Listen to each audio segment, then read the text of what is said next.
It's going to be the LeBlanc instead here for Tung Yuen. A much better matchup into the Azir, but when I look at this from LGD's perspective, they kind of need to get going early. They have the ability to do so from their bottom lane matchup, and LeBlanc can be very problematic. The Drake indeed. Still got plenty of time for this next up-and-coming objective. I'm not real surprised that this first Drake is going to go over to the other side. Nocturne is the quintessential wait till level 6 until something happens kind of thing. So that's not real surprising whatsoever. We want to get those levels as we clear out the camps and go for a couple of more things. But we're going to get that massive tempo shift when that pops over. Yeah, absolutely. And the first plate's going to go down, so that's going to be a nice, crisp, clean 125.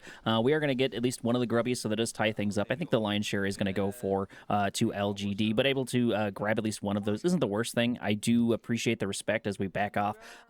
They did end up seeing Tung Yuen, who had to use his sweeper.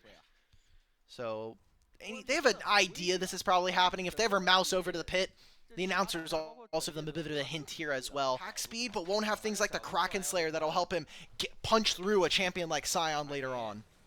Trying to make things happen. The flash over the wall. Pop Blossom at least catching one so far. Ooh. As the Crescent Guard going to get activated, going to knock back to the other side. Nocturne going back in, but unfortunately, it's going to go immediately to his death, and the first kill finally hits at the 14-minute mark, Alk. And, you know, that's going to be something that's nice to not have to worry about Sion picking up. So if we're able to get Shelly on top of that, too, I think that'll put LGD in a better position if we don't just entirely die for it.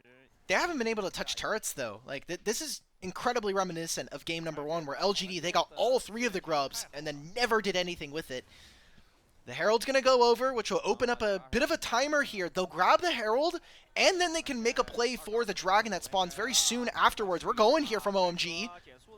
Nocturne turning off the lights as we get absolutely shredded. Pop Blossom goes in, but it hits an absolute goose egg. That's going to be a little unfortunate. Starry has to go out of the fight as Inara tries to close the distance. We do pick up a kill, but it's going to cost us our lives. Just needs 1 or 2 more shots. Nico is able to pick it up as Sion absolutely rocking player after player. LeBlanc looking for the damage, having to go back on the other side. And Sion sent to the bouncy castle. Manage not taking the objective just quite yet. Or at the very least, just trying to take a couple of camps away, deny them for the other side. Sion looking to start a fight over here, going down to about half HP. No response here for OMG just quite yet. Sion just takes so much damage and does indeed go down what feels like for free. Nocturne going to turn off the lights as we try to lock down and go. And we do actually find the real LeBlanc, but we cannot close the distance just quite yet. Yes, indeed. We are able to grab it there on Azir, picking up 1 for kill. That is a 1-for-1 trade. Same thing with LeBlanc, and we still got to fight over here for this Drake. I don't think this is very free. I mean, Starry could always fly through with the killer instinct. This is dangerous here for LGD. They don't have a ton of buttons. Also, Moham, half HP, doesn't have flash, but he does have Pop Blossom. Bouncy Castle is up, locking down the Nocturne. There's going to be the Crescent Guard. Drake is still up, but it doesn't matter as the Nocturne goes down. Azir going to about half HP. This should be a free Drake for LGD. And yes, indeed, we're able to pick it up, the first little part of Infernal Soul, and that's going to be a lot of much-needed pressure, a lot of tempo for LGD. I'm going to call it, because it mind controls teams into death. That debuff is indeed up. We're looking for the advantage as Nocturne comes in, looking to try to lock down the Inara, but we're going to fight them underneath tower. That's going to be a 1-for-1 trade the long way around. Portion of their damage. Hung is going to start it anyway. There's a play in mid lane. They're going to just go for Sasa in the mid. Maybe go for mid-tier 2 or mid-tier 1 as well.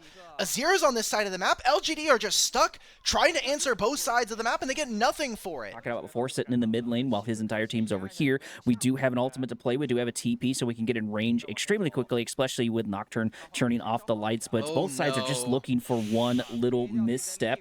T1 finally going down for the first time for OMG, as Autocon still doing a little bit back and forth. Azir slapping down his fake turret right there, providing a little bit of pressure. We're going to get taken down here. No. Okay, we have just enough time in order to get out as Sion goes in, but he's here entirely by himself. I know this is going to be a tanky person. Ooh, as Nocturne goes in, takes a whole bunch of damage. We are still alive, but over the wall, Tung Yuen able to pick up a kill. Autocon absolutely shredding armor back and forward. Neither side wants to fight inside this debuff. 1-for-1 trade so far as both junglers go down, and we're still trying to take the Autocon. Moham does have ultimate here, but he doesn't have flash, and this Azir turret is getting so much work done for them.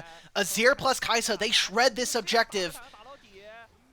Speaking of shredded, look at these HP bars as more and more go down. Pop Blossom on 3, but do we have a follow-up? No, we do not, as Starry is not in range. Autocon still absolutely up. 8 seconds on the clock for both junglers. We do pick up a kill. This Scion absolutely paying out dividends. Starry! As YCX looking for a kill, but only going to fight death instead as the Q comes in. Kai'Sa picking up a double kill. Can we get the triple? No, unfortunately we cannot, as Flash to safety, but the Autocon ultimately goes down. Much easier for them to play. So now they get the Autocon, and we still have a Dragon. OMG now win big time on these objectives.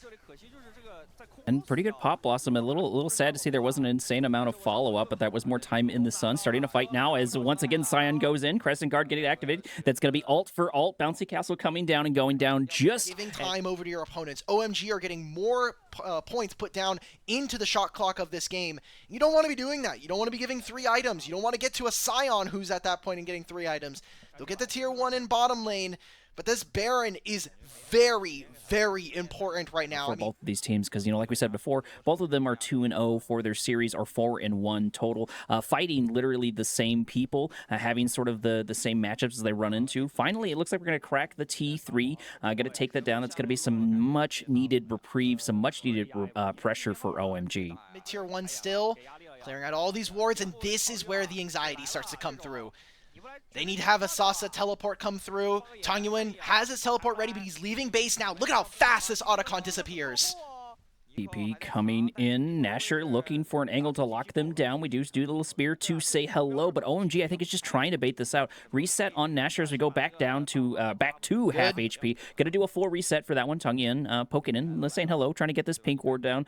Fight for that vision. We do have fake Nocturne over here in the background. We're gonna start a fight there as Zen goes in. They can't see Moham. Moham. We're gonna go on the other side. Pop Blossom on 4.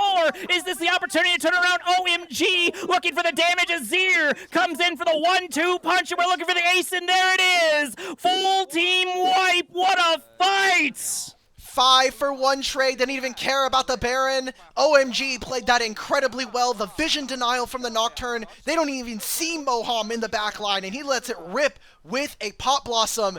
That'll be the inhibitor going down, and with the long death timers, this might be the end of the game. OMG might just take this in 2 games.